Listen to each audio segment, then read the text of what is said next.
Well, we are in the lovely, beautiful, muddy Brownwater Brisbane River. We're at Dockside Marina doing a few jobs. These are just things that we do, pretty much do when we're in a marina and we've got the hose, the availability of water from the shore. Took the cowl off the outboard about an hour ago, checked underneath it that there was no corrosion.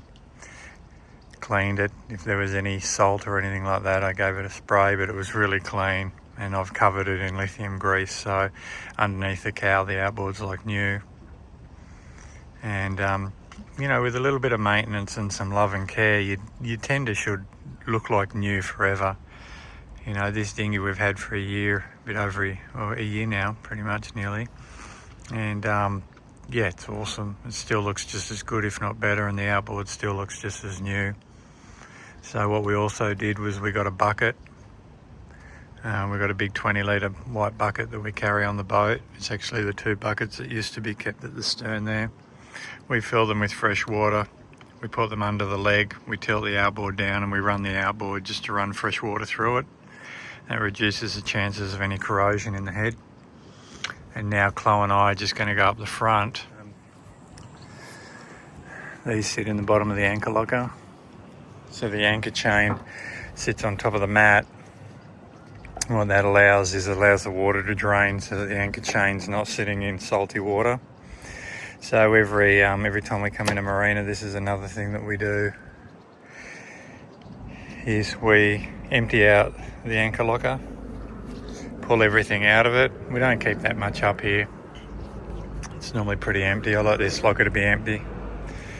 And we run all the chain out. You can see the chain's not around the gypsy.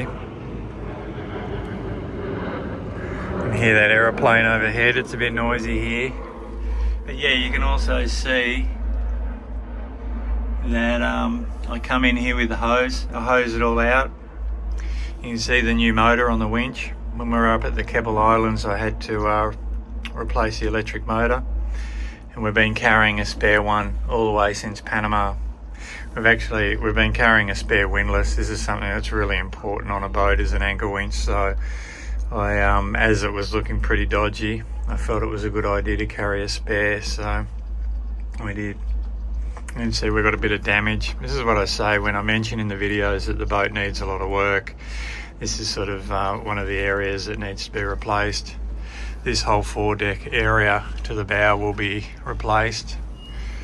That tack point there for where the forestay attaches, that'll come off. This big aluminium piece we'll remove, and we'll do a composite chain plate there at the bow, and we'll remove all of that. We'll make this a lot nicer, this area. We'll also be moving the anchor winch aft and putting an anchor locker behind this bulkhead on the other side of this bulkhead. Back in the bathroom there, we'll be putting the anchor locker so that the chain has a free fall of over 1.5 meters. Because at the moment Chloe has to get in here and she has to flake the chain because the fall's only a couple of feet. So anyway, yeah, the job that we do is we always put the chain out. It allows us to get any twists out of the bitter end as well, if there is any, and allows us to give the anchor locker a really good clean. Then we allow it to dry, and then we'll put we'll lift the chain back on board, but we'll wash it as we do it. We'll wash it with the hose so that it's fresh water, rinsed and not full of salt. But yeah, you can see I've got the this is our tow line if we ever need a tow line, or for a drogue or anything. And I've just got that hanging over the side drying for the last couple of days. But yeah, it's a good opportunity while we're in the marina to do all this sort of stuff, isn't it? Tidy up. Yeah, as you can see, there's a mat in here now, and you can see the little mat that we put up forward. That's where the chain lives. Yeah, again, it just allows the chain to dry without sitting in water. And we've got little lumber holes here that allow the water to come out, and the water comes down and drains out the side of this locker. So this is normally a very wet locker, especially when we're at sea and underway. It gets a lot of salt, and it ends up being really moist, so it's a really good idea to empty everything out when you've got the opportunity and to allow it to dry, and then put everything back with a nice freshwater rinse. And doing these sort of jobs just means that in the future we have less problems.